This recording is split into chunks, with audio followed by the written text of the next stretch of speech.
रहस्य पूर्वक एक कथा हो। कथा तो आप लोग सुन लेंगे और लेकिन ये वेद का जो रहस्य भरा है, इतना कथाकार लोगों को पसंद नहीं होता ये सब बोलने के लिए। और ये बहुत गंभीर विषय भी है। क्या कहते हैं, वत्सान मुंचन को जिस समय कोश संजात हासा, पसरों को खोल देता है। गोपी कहती है पहला सिखाती है जब पसरों को खोलते। पसरों को क्यों खोलता था, इसमें क्या कारण था?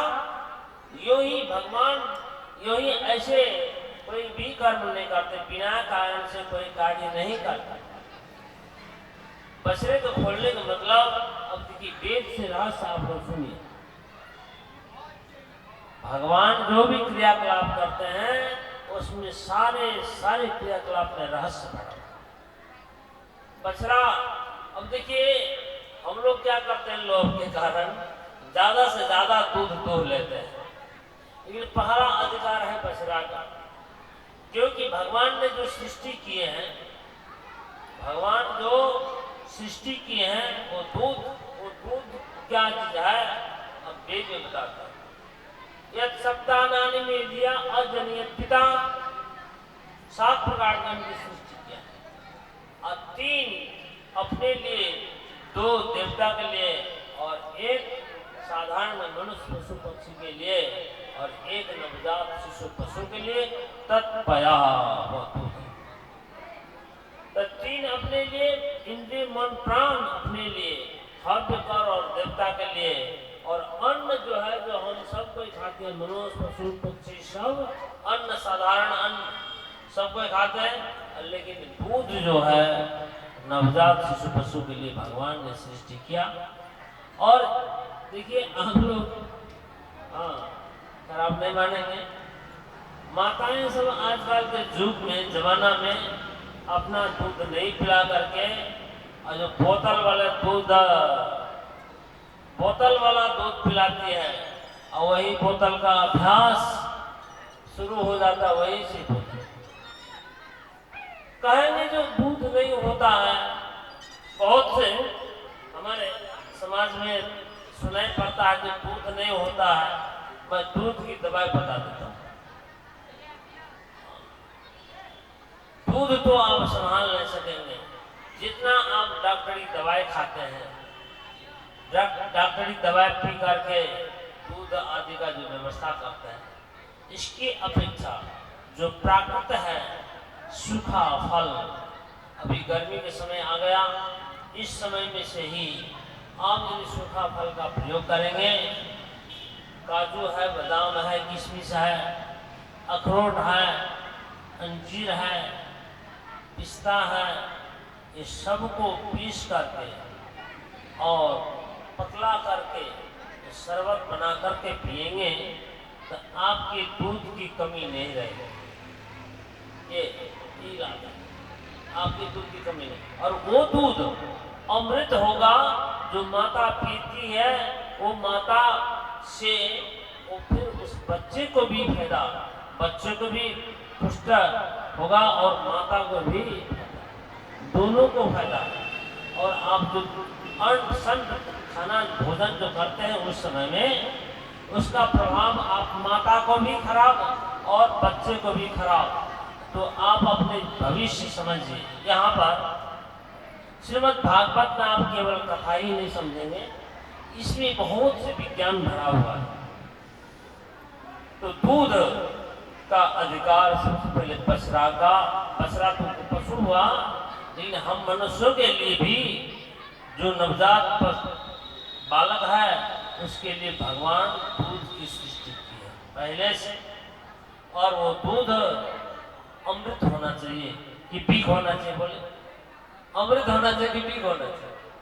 अब पीक होगा तो आप पीक वाला भोजन करेंगे तो पीक होगा, और अमृत वाला भोजन करेंगे कुछ तो अमृत होगा। तो हम अपने संतति को बिगाड़ते हैं। वही से हम इसलिए कह रहे हैं जो वो बालक है हम ही वहां हैं, क्योंकि आप दृष्टि से देखेंगे तो जो हम खाते हैं पीते हैं, खाने पीने वाला कौन है? ये चेतन आत्मा। इस शरीर से अलग अलग है, लेकिन खाने वाला तो वही आत्मा है ना। जैसे आपके अंदर में भूख प्यास है, जैसे आपके अंदर में देखने सुनने वाला है, उसी प्रकार हम सबके अंदर में है। तो वहाँ आप माताओं से हमारे आग्रह है, ये श्रीमद् भागवत श्रवण करने के बाद आपको दृष्टि खोलनी चाहिए। जो सातवां अंग भगवान ने जो सृष्टि किए हैं वो दूध अपने बच्चे को पिलाए। यदि दूध नहीं होता है, शरीर में कमजोरी है, तो आप सूखा फल का प्रयोग करें और किसी के निर्देशन में।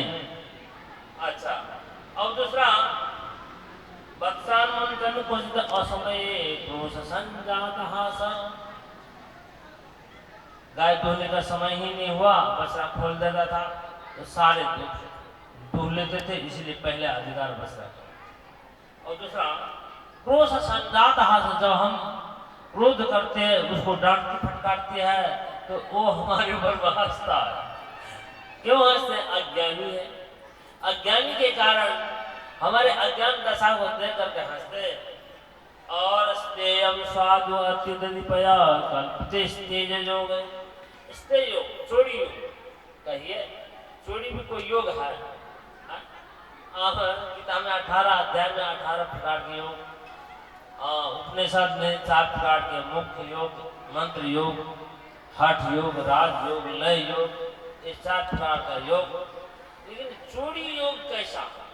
भगवान ये चोरी योग से ये जीव के उद्धार करते हैं। चोरी योग कैसा? तो भगवान घर घर में जाके दूध दही मक्खन आदि सब चुराते थे। अधिक से अधिक मक्खन प्रिय। वो मक्खन कौन चीज है? आप लोग ध्यान से सुनो। वो मक्खन मन है। भगवान मक्खन के बहाने से गोपियों के मन चुराते थे।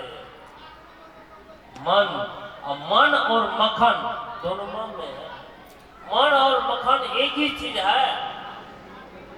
और कहें कैसे मक्खन कैसे बनता है? आप लोग जानते हैं, दही दूध को खूब मंथन करते हैं तो उसमें से नौनी प्रकट होता है और नौनी से तब घी बनता है। तो खूब मंथन करते हैं तो उसका सार भाग, सारांश ऊपर उठता है।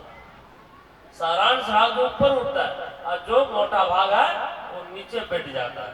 तो उसी प्रकार हम जो खाते पीते हैं, अन्नस्य आसमानस्योनिमा स्वऊर्ध्वं समुदिशति तत्सर्वैर्भवति। अन्नस्य आसमानस्योनिमा स्वऊर्ध्वं समुदिशति तन्मनो भवति। दधना सौम्यमथमानस्योनिमा स्वऊर्ध्वं समुदिशति तत्सर्वैर्भवति। दही दूध को मंथन करेंगे, उसका जो सार भाग है वो ऊपर उठता है, वो मक्खन बनता है। और इसी प्रकार हम जो खाते पीते हैं, अन्नस्य आसमानस्योनिमा स्वऊर्ध्वं समुदिशति तन्मनो भवति, वह मन बनता है। तो मक्खन क्या है? ये मन है। और भगवान मक्खन के बहाने से गोपियों को मन चुराते थे। ये रस। अब आगे क्या करता है? स्तेम स्वाद कल्पते स्तुति हो गई। मर्कान भूषण सचैन नाति भांडा पिनते। अच्छा, मर्कान बंदरों को भी भगवान गोपी शिकायत करती है। देखो जसोदा, अच्छा आप बच्चे सब खा लिए तो खा लिया, कोई बात नहीं, हमारा भी बच्चा है। लेकिन वो मक्खन खा करके क्या करता है? मटका को फोड़ देता है। मटका ने क्या बिगाड़ा? मटका फोड़ देता है। क्या करता है? मरकान भोक्षण, बंदरों को अपने तो खाते ही हैं, अब बंदरों को भी बांटते हैं। और बंदरों को बांट करके जो खाली हो गया बर्तन भाड़ा, उसको भी फोड़ देता है। तो बंदरों को क्यों खिलाते थे? रामावतार में बंदर सब कितना साथ दिया, और इस अवतार में उनको माखन खिलाते हैं। और भाड़ा को क्यों फोड़ते हैं? जब देखिए ये मक्खन यदि ये मन है, ये मक्खन यदि मन है, तो मटका से जब मक्खन खाली हो जाता है, ये हृदय रूपी मटका से यदि मन खाली हो गया तो आगे क्या दशा आती है? विद्यते हृदय ग्रंथि छिद्यन्ते सर्वसंशया यदा सर्वे प्रमुचन्ते कामा यस्य हृदय स्थिता अथ मर्त्यो मृतो भवति यत्र ब्रह्म समुश्रते। जब हृदय से मन की आकांक्षा मनोकामना समाप्त हो जाते हैं तब ये हृदय ग्रंथि फूट जाता है और भिन्न हो जाता है और हम मुक्ति को प्राप्त करते हैं। इस प्रकार के रहस्य भरा ये भगवान के जीवनचर्या है। आगे कहते हैं गोपी की शिकायत अभी बाकी है थोड़ा